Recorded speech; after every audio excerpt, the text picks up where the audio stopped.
Hello, hello. Welcome back to Recipe to Revenue. I'm your host, Leah Messina. Today's guest is Tia Ellis. She is the person that founders call before they pitch a retail buyer. Tia has helped CPG brands sell more than $100 million worth of product into major U.S. retailers. And she's done the work from every angle. She's been a broker. She's led U.S. sales for CPG brand. And she's been on the inside room where buyers' decisions are actually getting made. She's pitched buyers, she's handled objections, she's negotiated terms, and she knows what's really being discussed behind closed doors, not just what's being said on the phone calls. Now, in her company, she's helping founders learn how to do the same, how to pitch without relying on a broker, without guessing, and without walking into meetings unprepared.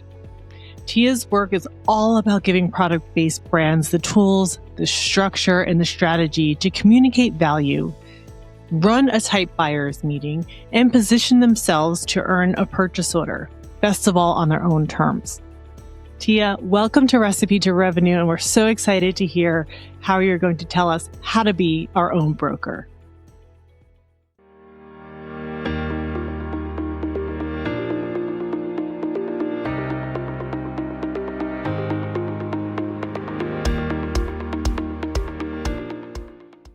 Hi, Tia. So excited to have you here on Recipe to Revenue. So welcome. And I wanted to start, first by you giving us some background on who you are and how you got into this industry.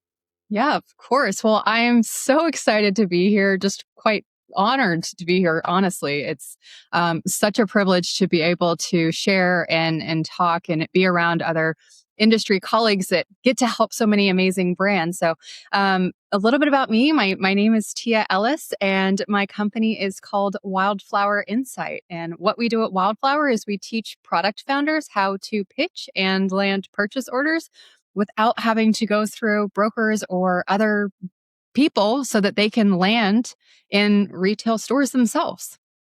That is just such a powerful message that you're able to do, and just the skills that you're able to teach people how to do that. So I'm very excited for today's episode and to get into some of the meat of it.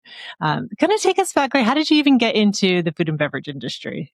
Yeah, no, that is a wild story. It's a good one, but I'll give you the spark notes of it. So I went to school at the University of Arkansas. So they're woo pig, my alma mater. And I was working in Northwest Arkansas, which is where Walmart's headquarters is. And so right out of college, I got an opportunity to work with a brokerage company, which essentially brokers, again, are people that are a middleman, and they kind of help facilitate introductions and get you past that, the hard part of a buyer meeting so that you can land your product on shelves. And that was my first job out of college. So found out very, very quickly that I loved having conversations with buyers. I loved advocating for founders. I loved representing brands. I loved talking with the founders. I mean, I loved every part of the CPG space and what it means to get your product on shelf and be in retail and that whole process. Like, it was almost addictive. Like, I loved getting those wins. I loved when founders got that first purchase order with 2 commas, and it's life-changing money, and they get to retire their family or their parents their forever home or whatever it is. It's just, that's the part that I loved, and that was the part that I knew I wanted to do more of. And so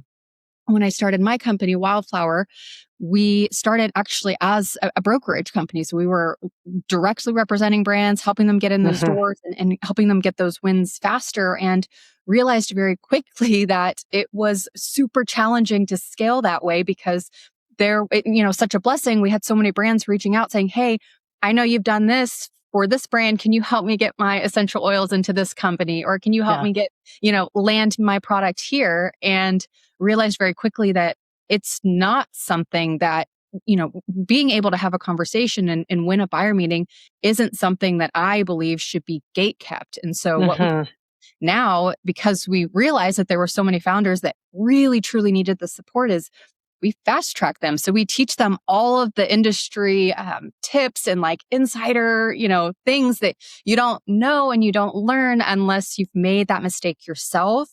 And what we get to do is we teach founders all of the mistakes so that they don't have to make them.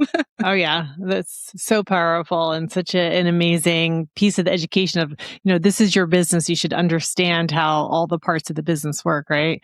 And you do, because you don't have all of the expertise. You bring in experts to help you with different aspects of it. So, there is a lot of mystery around the brokering side. So by you going in and training the brand owners how to do this is such a different spin on it. How did you come to the decision to go that route rather than the brokering where you started? Well, we actually had we had a lot of brands reach out. I think at one point we had 10 brands in 1 week say, "Hey, we need help. Are you accepting clients?" And I was at a crossroads, so I had to make Yeah. a decision on whether we were going to continue doing what we were doing and hire some high ticket salaries to come in and be Yeah. experts and be account managers, or if we were going to try to create something new so that we could support more founders. Hmm. And so we decided 2025 was a pivotal year for us. We made Yeah. a lot of changes in the ways that we actually offered services and supported founders. And it's been really great because now we're starting to see a lot of founders that have gone through our program, it's called pitch to purchase order. And Hmm. now we're starting to see some of the wins. And we actually Yeah. just founder it was like the last month of 2025 in December, they got a national rollout with Walmart. And so, Amazing. landing 3,000 stores is, again, it's there's no other word for it than Mhm. life changing. I mean, Yeah. it changes the trajectory of your business and, everything.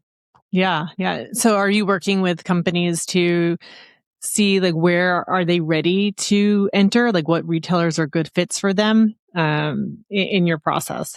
Yeah. So we teach on this concept called the golden retail rule, which is essentially you have to build your product for the customer and make sure that it's right before you do anything else. So everybody makes mistakes. Every brand makes mistakes. Every business Hmm. makes mistakes. Every person makes mistakes.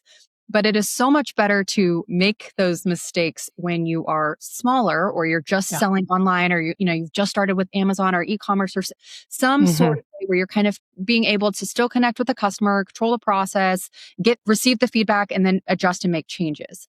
Yeah. If you were to, let's say, you just launched the brand and then you launched with, a retailer and you got 2,000 stores. If you were to have a mistake, it could be anything from packaging to Yeah. labeling, the shelf life to, legal, compliant, anything.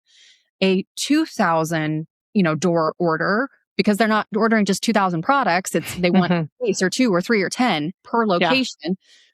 That order is a lot harder to fix, not only financially, but for customer um, recognition, for your brand's reputation, for mitigating, trying to fix the retail relationship Yeah. becomes almost impossible. And that's just the PR side of it. If you can afford to do that, then on top of that, the chargebacks, the cash flow, the oopsies in legal, you can flip your business very quickly, and that's what Yeah. unfortunately happens a lot with brands that scale too quickly. So the golden retail Hmm.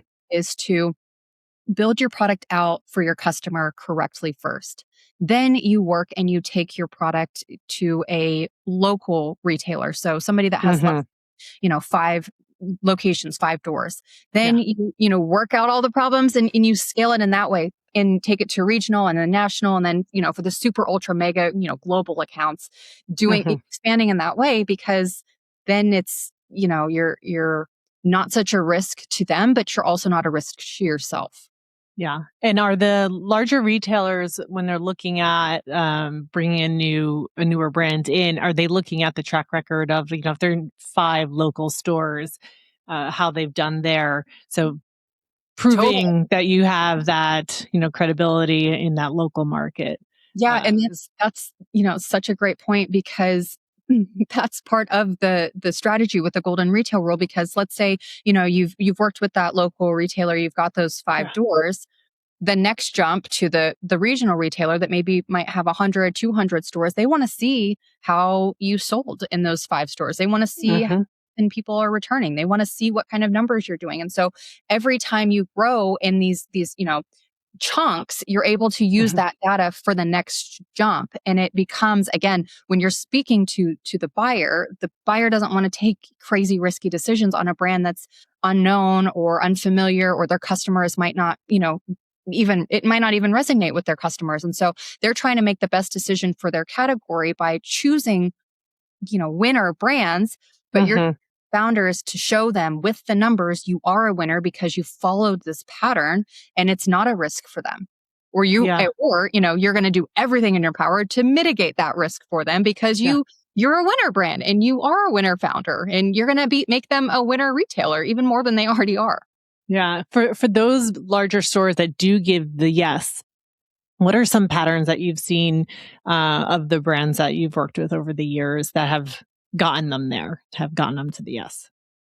Well, number one thing is that it does not happen overnight. And for the brands that it does happen overnight, like, there's this term in the industry called unicorns. So if you Hmm. are a unicorn, sometimes I think, I'm trying to think. I think Smart Hop was labeled as a unicorn. Like it kind of disrupted the industry out of nowhere. Hmm. It was, shelf stable popcorn that you didn't have to microwave or do anything and just Hmm. blew up. They grew very, very quickly and got some yeses, from large players. Now they're a household name. Yeah. They did it right though. Like they made sure that they were building in a sustainable way. A lot of founders that get that quick win really, really fast can't absorb the win, but they also can't support it Hmm. from their team. And so then it's not in the first 2 months where they fail. It's when it starts to become, hey, we have another order. Hey, we have another order. Hey, now we're having to deal Yeah. with these kind of things. And there's a compliance, thing that we've got to make sure that we're spending attention on. And they want this and they want, it Hmm. becomes overwhelming for the founders that don't scale intentionally, if that makes sense. Sure. Yeah. Oh, absolutely. Yeah. It's just your day kind of takes over you, right? You're dealing with a lot of fires at that point. So to that point that you just made of you get a big order, now you have to maintain and keep that relationship good. You have to make sure that you can fulfill it. What is the right cadence to continue your growth for a startup company? Like how soon after that big win should they go and try the next place? Well, that totally depends on the company and their growth plan. So if you have Hmm. a really aggressive plan and you want to be exiting the company within a 5 to 10 year period, and have some capital that's backing you, and you've brought in some experts, and you can scale, then absolutely go and try. But if Yeah. you are a founder that is, maybe a little bit more green and you have a team of less than 5 people and you are bootstrapping it and you've got a great thing, but you also, don't want to flop your business because you made some, uneducated decisions or maybe ended up being bad decisions because those happen too. Everybody's a human.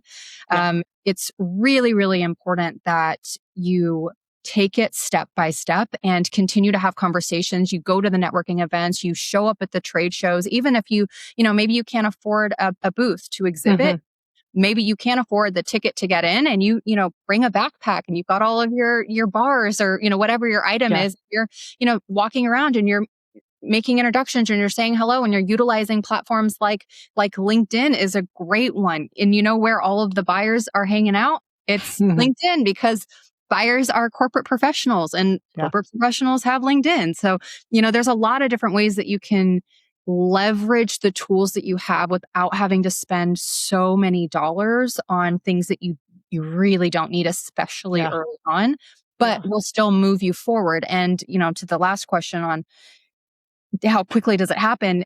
As long as you're doing the right things and you're putting yourself in the right rooms, at some point you are going to get the random LinkedIn introduction, or you're going to be in the right Mhm. networking thing, or you'll walk past your decision maker on the trade show and you'll be able to shake their hand and say hello. And it's not. I always say it's the hard part is actually not getting in the door, getting on the shelf. The hardest Mhm. is staying on the shelf. Yeah.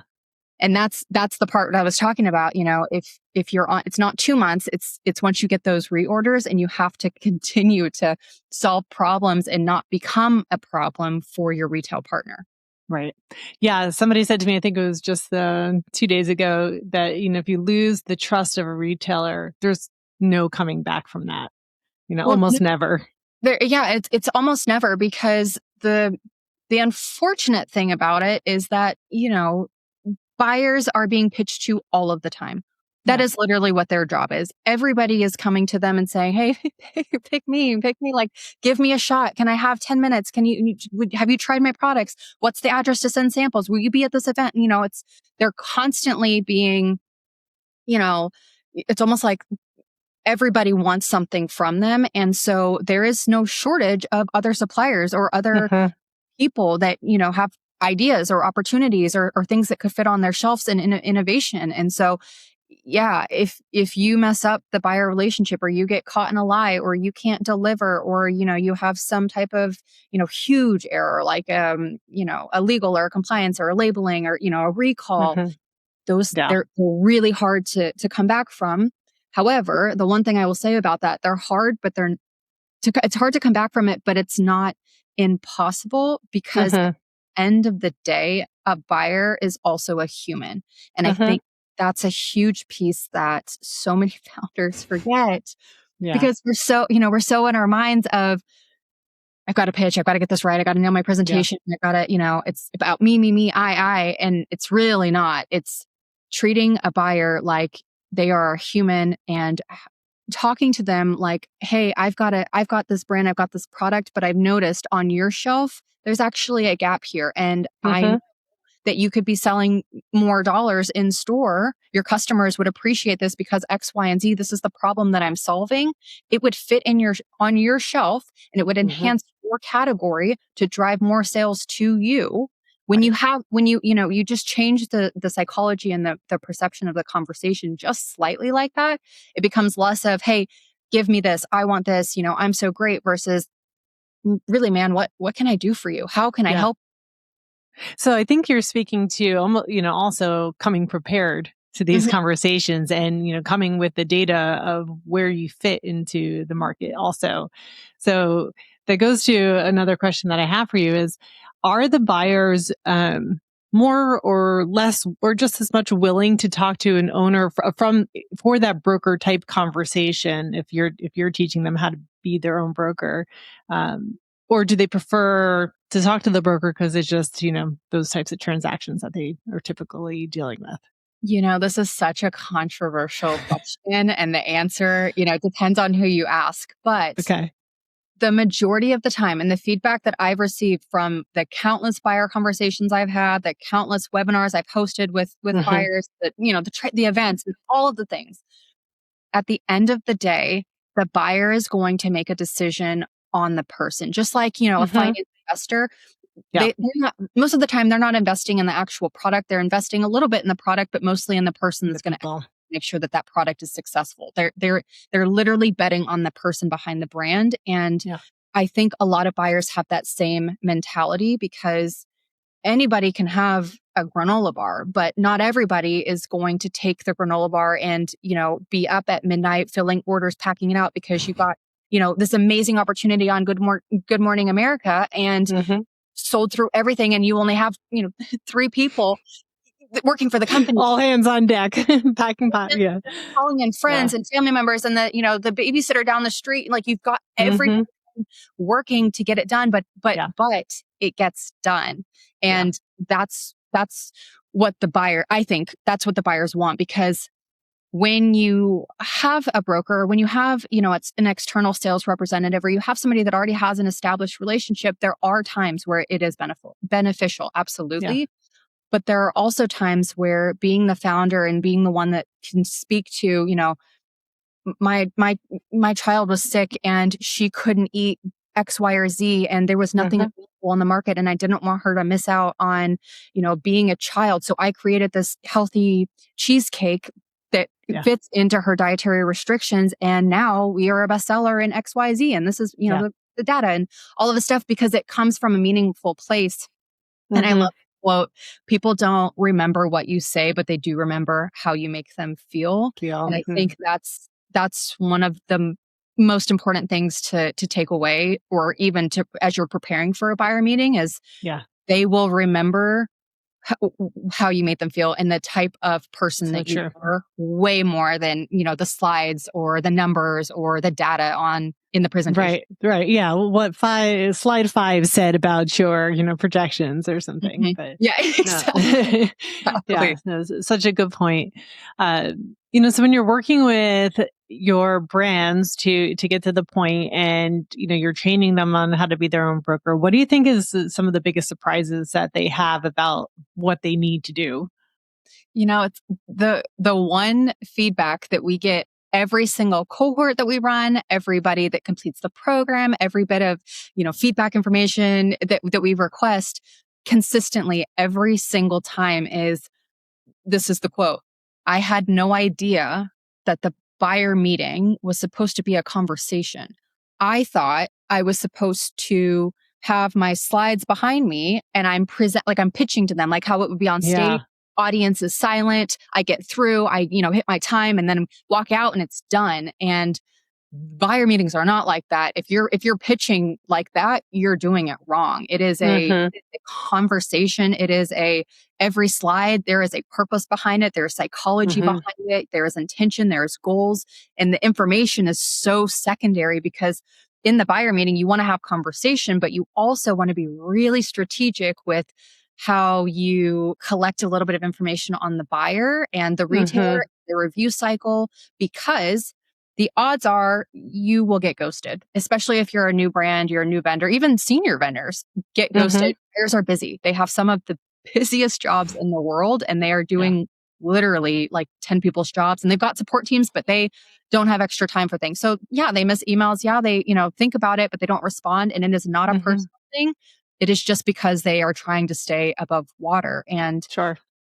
it's really, really important that as a founder, when you're in that buyer meeting, you can ask questions like, well, when is your preferred review time? Or is this a, biannual thing? Or is this on a rolling basis? Or do you have Hmm. any goals for next year? Because all of those things then give you opportunities to circle back when you do get ghosted. It's not an if, it's a when. And Yeah. when you get ghosted, you can circle back and say, hey, just checking in. I know you were thinking about reviewing for XYZ category, or you wanted to talk about innovation for, 3 months from now, just popping in saying hi. And also I've Hmm. attached some ideas I think you might like. They're brand new and they're really just for you to think about. And you can, Hmm. maybe it's something exclusive or it's something special with this retailer, but it shows that you've done that extra little bit of effort. Yeah. But the key is you've got the timeline when they want to hear from you. It's not just like, hey, can I Yeah. have some Super attention? valuable. Yeah, yeah, yeah. And it's exactly when. And so when they receive it, they're like, oh, they did remember. That was really nice. That was thoughtful and intentional. And Hmm. this is really convenient for me. This is exactly, I'm about to review in 2 months. This is great. Send me your samples. Hmm. Yeah. So, that is knowing what happens inside those buyer meetings is such a valuable piece of information too, because there's, a lot of mystery behind the closed doors, right? Um, so in that meeting, like somebody is going to their first buyer's meeting, what should they what should they come prepared with? Samples, you said this is not a presentation, but should they have what sort of leave behinds? I love this question because we teach it a little bit different than Okay. the industry standard. And this is what I've done. And this is what has worked for a lot of the brands that have worked with us.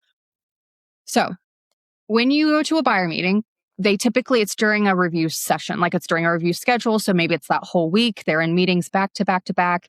Maybe got a 20-minute meeting. Yeah. My suggestion typically, especially if you're like a food beverage product, we'll just use that as the example, something that Hmm. you taste and eat, you have to try it. If you've got 20 minutes, my suggestion is to take two people. So one person walks in, well, both people walk in, shake hands, hello, small talk. That small talk is Yeah. super important because that's where you're collecting a little of the information Yeah. about how the review is going, what you want next year, what the goals are, small talk. Yeah. One person's doing that and one person is setting up the tech.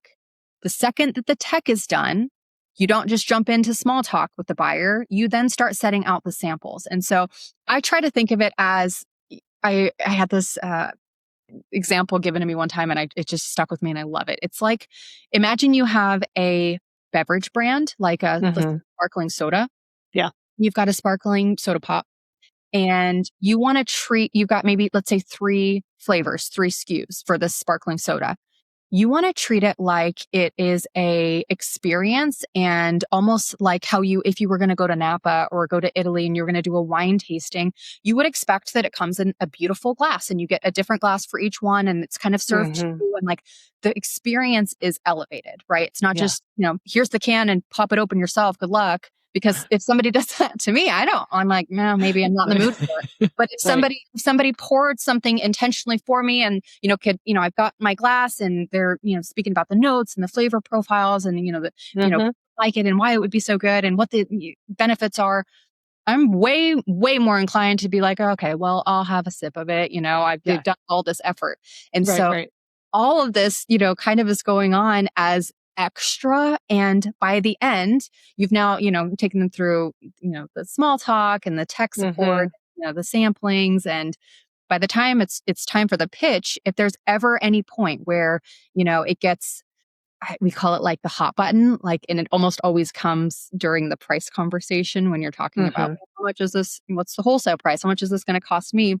If Yeah. there's ever a point where it becomes almost like pricing pressure, you can kind of navigate yourself out of it by asking them a question. And, one of the questions that Hmm. we love to always encourage our founders to say is, before giving them the cost, or if they're pushing back on a cost, you can actually ask them this question that's totally allowed. What are Hmm. your margin expectations for the category? And what type of marketing budget do you, or is the expectation for brands in year one that you Yeah. you expect to see? And so then it gives you a second to kind of collect yourself. And if that didn't work, then you can always say, well, actually, now that we've just got a second, I was wondering what you thought about that strawberry flavor.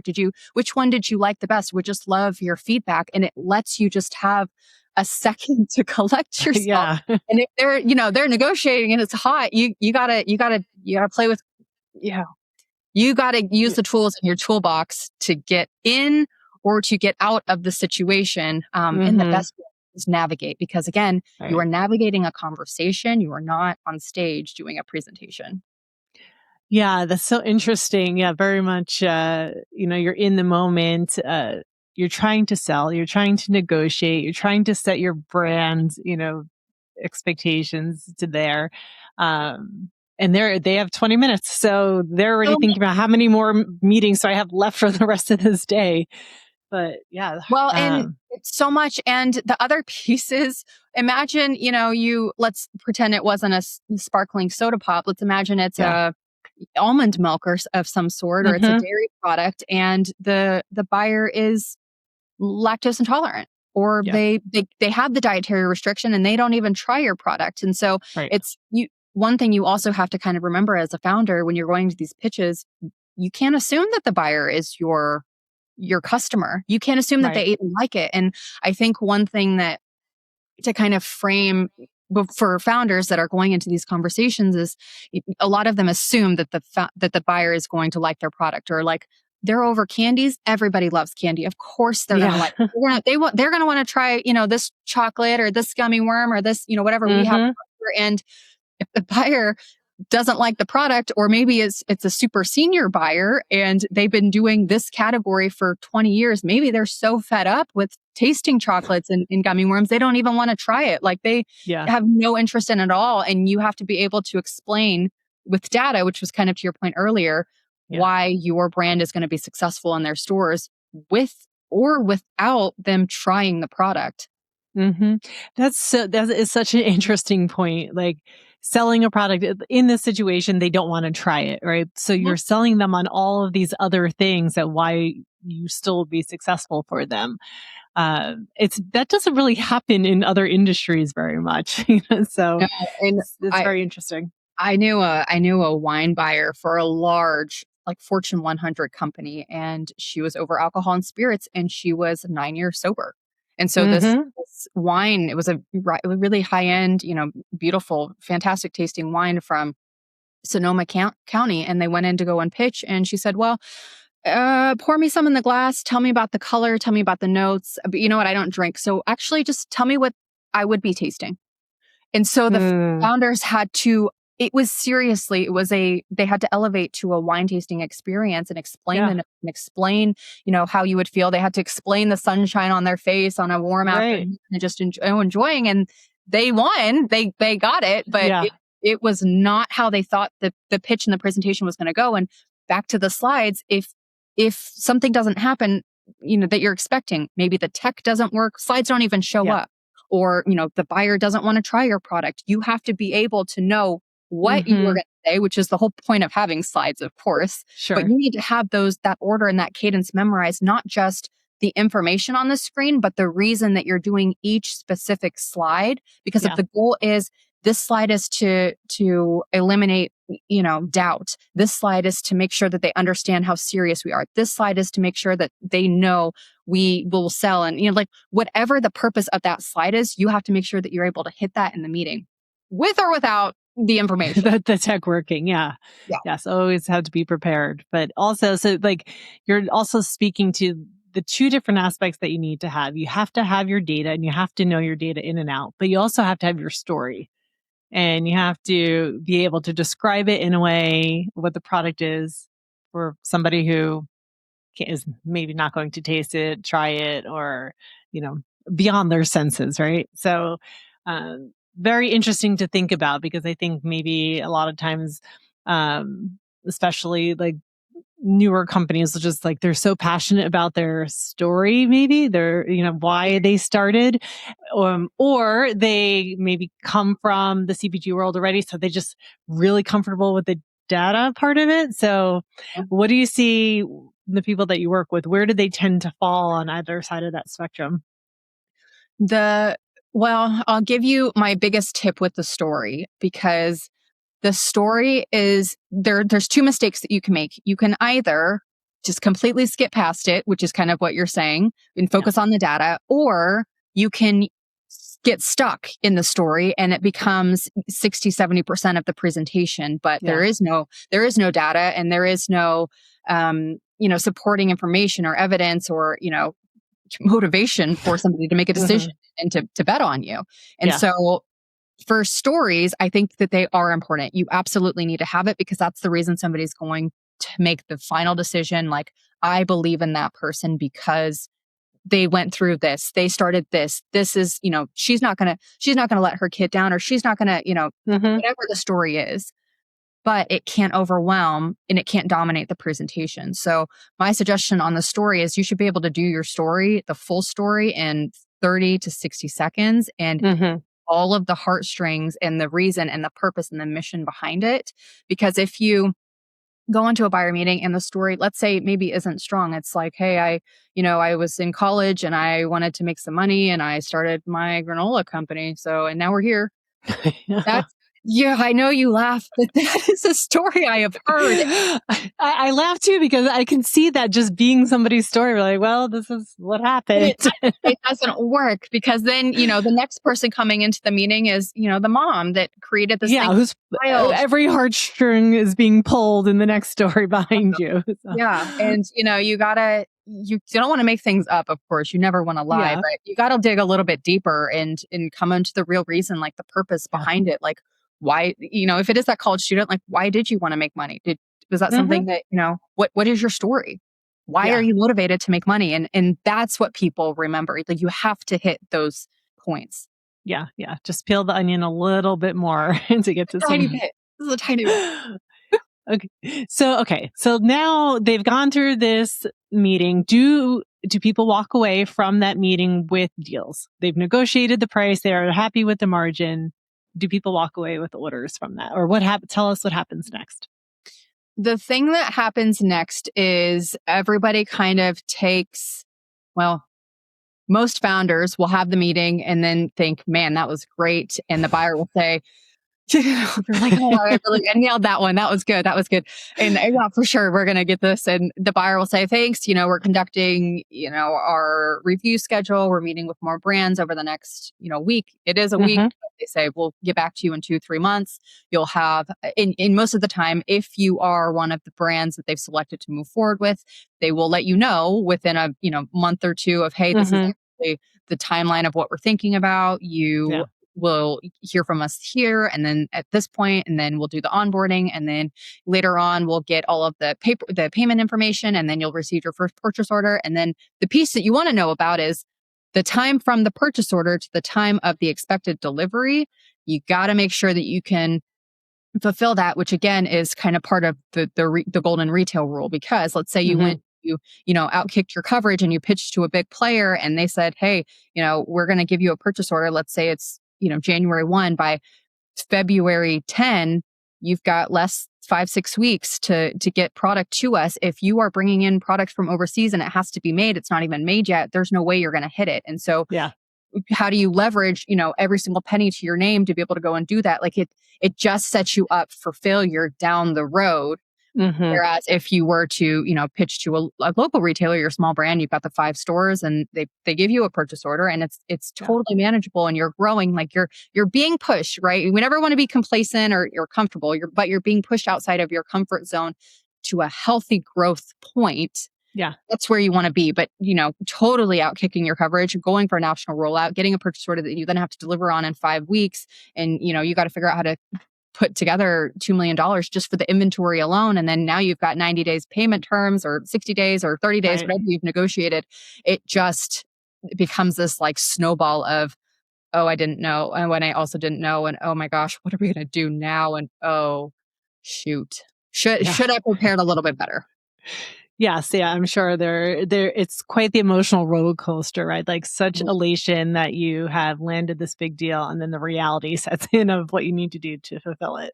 Yeah. Yeah. And again, nothing happens fast. So I would say on average, after you have the buyer meeting and you nail the buyer meeting, it was the best meeting you ever had, you won't get a purchase order most of the time, anywhere between 5 and 8 months. Like that's how long they're thinking of these review schedules and timelines. Now there's always an exception every once in a while, but most of the time that's been our experience. Yeah. So in between times, what do you recommend brands to do to keep, the momentum going for their business while they're waiting for, these potential deals to come through? One of the best things, of course, when you're in the meeting, you're, collecting that information to know when they want you to follow up. So if you get lucky and there is 1 or 2 times where they've, mentioned like this would be a good time to follow up, or this is a big event that we're doing, or hey, we've got a, huge company conference or something, there's something going on. You can say, hey, I hope that you have a great week. I know this conference is going on at this time. Just wanted to say, thinking about you and good luck or something. Like treat them again like a human. Don't ask for anything during that time period unless they've asked you for something. So they say, hey, I want to get the SKU information. Hey, I want to get the labels. Hey, I want to get, send me this. Send it to them. Make that your top priority. Like I don't care what else is going on. That is stop everything and do it. Stop, drop, roll. What you are doing. Yeah, exactly. And then outside of that, any chance that you get, so you should be connecting with them on LinkedIn. You should be connecting with their colleagues. You're staying up to date with the industry, like following the main. So like, let's say it's Kroger.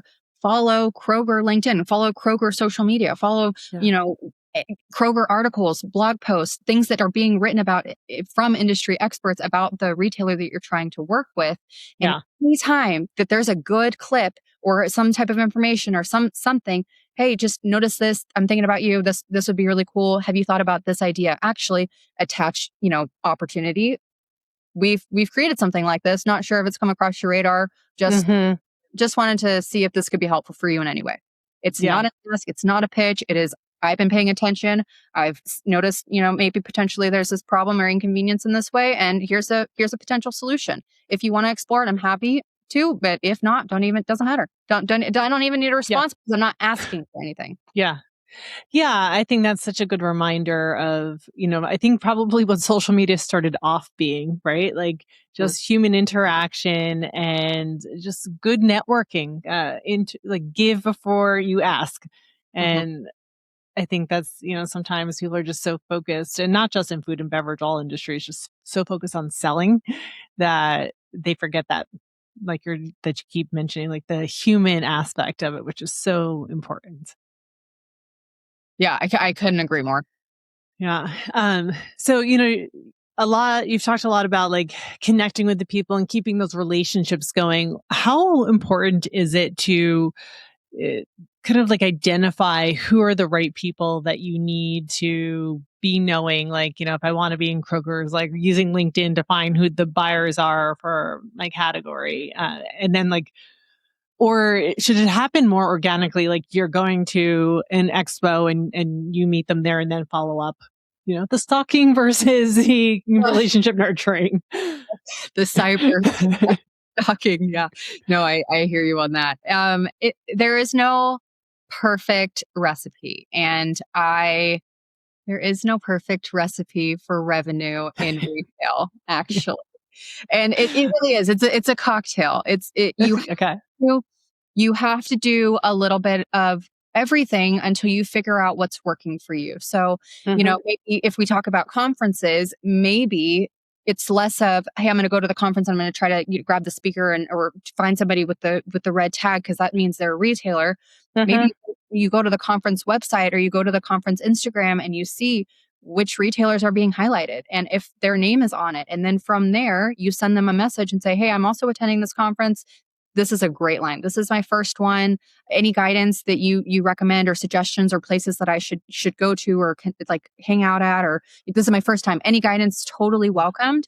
But looking forward to connecting and hopefully I'll meet you there. Super, super low pressure. And then it allows them to kind of be an expert. Sometimes you Yeah. get lucky that way. People generally want to help other people. And if you can do it in a way Hmm. that feels salesy, you might, get an opportunity. If Yeah. you are, wanting to leverage, some of the social platforms, one of the things that you can do is figure out where the buyers are spending time. So, of Hmm. course, you can Google, or put on LinkedIn or put, whatever, a Kroger buyer for beverage category. Like you might get Hmm. lucky, it might pop up. You might reach out to them, Yeah. totally fine. You might not. And a lot of times what I've realized is buyers will actually lock their profile to people that they don't know or haven't accepted yet. So it actually is very challenging to find some of them. But Hmm. what you could do is go on, industry, it's almost like providers or experts. I Hmm. use Range Me as an example, but Range Me is a Hmm. platform where founders can go and sign up to use this platform and then get access to potential reviews, and all the buyers can Yeah. see the products on Range Me or like Fair Marketplace or like Yeah. whatever the thing is, whatever the platform is, that the buyers are there. So if RangeMe is posting on LinkedIn or if RangeMe is posting on social media or RangeMe has an email Yeah. blast and they're saying these 5 buyers are going to be attending this thing, or here's an upcoming webinar and this is the showcase buyer or retail representative, find those people, connect with them on LinkedIn and say, hey, I'm looking forward to the Hmm. webinar. I'm really Yeah. excited. I've actually got a few questions, because then you're more of a familiar face when you ask and you Hmm. FaceTime with them. It's less of like, oh, great, another random that's trying to sell me something, and it's Sure. more like, oh no, I do remember because I saw you comment on a thing that I posted a couple of weeks back, and that was a really great insight. And so the more that you can engage without it having to be a cold call or like a cold Yeah. sell, it becomes way more organic. And it's even in my 2 examples, both of them are utilizing in person but also social Yeah. media. And it's this hybrid that you've just got to figure out what works for Yeah. you. And get comfortable with too. Mhm. And Do you, gotta get comfortable with the no's, because you're gonna get a lot of actually, I find that it's less no's, it's a lot more ghosting. okay. Yeah. Like 80% of the time we'll be ghosting. Yeah. It's rare for somebody to be outright be like, no, no, I'm not even interested. Please don't Yeah. message me again. People don't do, Right. just read it and don't respond. But again, Yeah. they're very busy. So that's a good point because you mentioned earlier about if they ghost you, about finding an opportunity to follow up, like if they got mentioned in the news or something. What do you feel is the right amount of time to keep following up if they ghost you? Such a good question. And I think there is no perfect. You want to be persistent, but you don't want to be annoying. So Yeah. there is a very, very, very fine line. I think for me, and if it was my brand and it was me that was trying to sell something, I would put on my calendar somewhere between every 4 to 7 weeks to send them an email. So not exactly at that 1 month mark, kind of hovering Yeah. a little bit closer to the 2, but also keeping it a variety of things that I'm sending them. So, hey, I saw you were in the news. Congrats. Or, oh, I just saw that you won this award. Or, if it's Kroger just won best practice for this, or great employee place. I came across my thing. Here's the article. Just thought about you. Or, I know that your review schedule is coming up this year. Wanted to send you a couple of items here. I've attached this, a couple of things for you to review. I think they would be a great fit because I've gone into your stores. I've noticed that you guys have this gap problem we're solving. Would love to have a conversation. Oh, I see that Kroger's going to be at, Expo West. Are you planning on attending there? Would love to catch up with you. Would love to walk the floor. Maybe if it's just for, a second or two. Would love to see. There's so many ways that you can, again, be human, be personable without saying, hey, can I get 20 minutes on your calendar? Because if you say that, it's, I'm Delete. not even going to respond. These days that's a big ask, 20 minutes for somebody you don't have a relationship with. So Exactly. and it all goes back to the relationship. So I wanted to ask, so obviously you're doing a lot of education with your clients, and you're giving them the fishing rod to fish themselves, and all those analogies. When does somebody need a broker versus doing it themselves? I just was asked this question earlier today, and I think that there's 3 ways that you can do this retail game and get retail sales, essentially. So you can, as a founder, do it yourself. As a first-time founder, make the mistakes, hopefully not a 6-figure mistake, but those happen. I've made those mistakes before. What I teach people to not do now. But, that's right. option. Learn from me so you don't make the same mistake. You can learn, you can do it yourself. You will make mistakes, but then, you're not paying anybody. So, you take it and then you keep growing, and then you teach your team, and then I've seen people be successful. Really, it's possible. Yeah. It just is really tough. Yeah. The second one is you can hire somebody to teach you the inside information, like what you should do, what you should not do, how you navigate, what the perfect pitch deck template looks like, what you should have on your sell sheet, all of the things. You hire somebody to teach you and to train you and to educate you. That's, option 2, kind of what we do. And then there's option 3 of, I don't even want to mess with it. I just want to hire a broker. And there is value with what brokers can do. If you get a good broker and they're honest and they, have a great track record and they've got a great relationship with the, person you want to get connected with, and they do everything they're going to say and absolutely nothing goes wrong, I have seen it work out great. But you have to make sure everything works, right? And it's got to work for you, and it's got to make sense for you financially. Yeah. You can choose any one of those 3 options. You can even try, we've had brands that have gone with brokers and they didn't like it, and then they came to us and said, I think I should do it by myself. Or, they tried it themselves, and then they're like, this sucked. This was so hard. I'm never going to do this again. Let's get a broker. And, there is no perfect time. It just kind of depends on the type of founder and the type of company that you want to have and the type of company you want to grow. So if you are a multi-million-dollar company and you want to have somebody manage it for you because you're a global, you've got, a lot of different income streams, and it doesn't bother you. And it's, you would probably be very happy with a broker. Yeah. If you are somebody that is starting out and you're building your team and you've got less than 10, but you want to do it the right way, but you don't want to make all the mistakes, like you might consider hiring somebody to teach you some of the inside information. Right. If you are somebody that just is like, I am a do-it-myself kind of person and I will figure it out, and you love feedback and I love, rejection, and I got no problem. I got the thickest skin you've ever seen. You got as fine as steel. Go for it. Yeah, and you drink, jet fuel, and you eat nails for breakfast. Yeah. You want to do this, you will be so good at that. Doing it by yourself. It just depends on the personality and what the founder. Sure. And what is the financial commitment for each of those 3? Obviously, if you're doing it yourself, it's all your time commitment with potential mistakes along the way. But what about the other 2? Yeah. So the first one, whatever mistakes you make, whatever that costs you, or if you only have success, by all means, like you can do it. You totally can. Brokers charge anywhere, and it depends on the broker. So, right, Mm-hmm. like you want somebody that's exclusively on one large retailer. I've seen brokers charge $5,000 per month. I've seen larger firms charge 10,000, but they'll, support you into 4 or 5 different accounts. I've seen Mm-hmm. smaller brokers that, just will focus on a couple of little brands, but they only do small retail stores, and they're, at 2. So the Yeah. range is really anywhere between 2 and 10 is pretty average, but that's Mm-hmm. $1,000 per month. Yeah. Our program fee, if founders choose to work with us, is the Mm-hmm. cost of 1 month of broker fees, and then they get Mm-hmm. list all the curriculum, and they get to do it themselves. But they also Yeah. get, they get office hours, they get support, they get resources, they get documents, they get curriculums, they get, so many cheat sheets, they get all the things that they Yeah. need. But again, it's, I really truly don't think that one of the 3 options is better than the other. I think that every Mm-hmm. person and every founder has to make the decision that's best for them and their company. Yeah.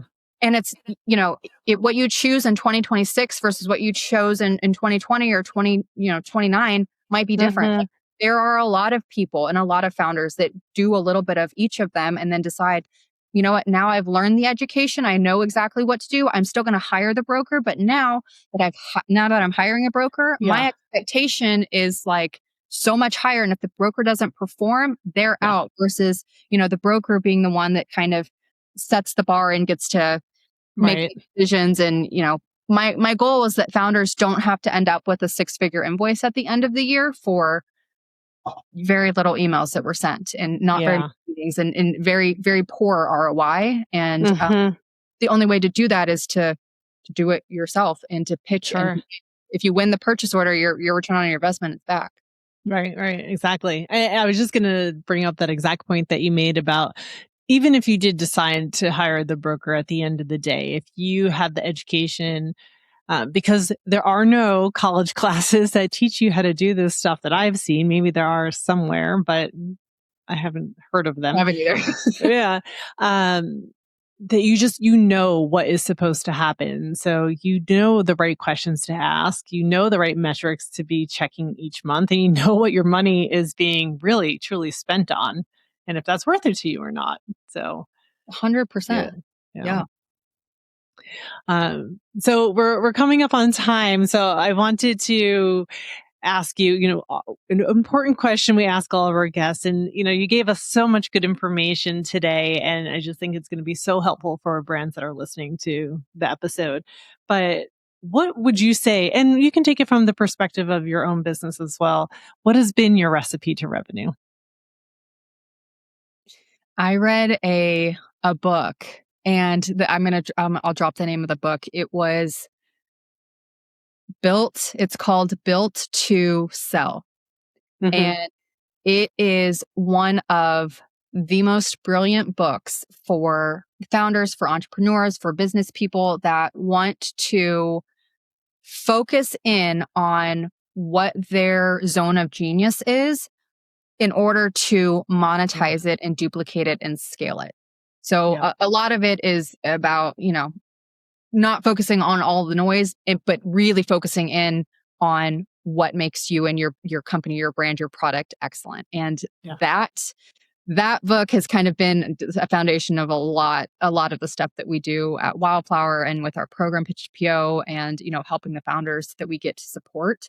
So I don't know if that answered the question that I just dropped a book. Yeah. You know what? The answer is in the book. So get the book. We'll put the link down in the comments and you can find out for yourself. I've been real big into audiobooks the last couple of years. Oh, so, yeah. Me if you guys too. ever need a book recommendation, please Oh, come yes, maybe we'll start a book club for folks that are interested. I love audiobooks myself too. I much rather listen to an audiobook because I there's too much else going around. Like I can drive and listen to an audiobook. Totally. Yeah. All right. So my last question, just share where we can find you, how to get a hold of you, and we'll go from there. So the best way to get a hold of me is through our Instagram. So sending a DM, doing a follow on LinkedIn as well, our website. So my handle on Instagram is the Tia Ellis. Somebody had already stolen Tia Ellis, so now I get to be the Tia Ellis. And my LinkedIn, just type in Tia Ellis. Our company website is wildflowerinsight.com, and reach out and connect with us in any way. If we can support you, would love to support. But always, we're here to offer advice and help founders. That's like, I feel like that's my purpose in life. And I really, truly, we opened up with the podcast about, what I get to do. And I truly feel like I am so blessed to be able to support founders and help them get wins. So those are my final thoughts. I love it. I love it so much. Yes. And we'll put the links to everything down below. So check it out, go follow, and share the word about what Wildflower does. Because I think it's just such an incredible program for brands that really should know what's going on in the business that they are running. So whatever route you decide to take at the end of the day, if you are trying to get into retail by yourself, or if one day you decide to hire a broker, you need to have that knowledge. So I highly recommend this route to go. So check out Tia. Thank you so much for joining me. Thanks, Tia. We'll talk soon.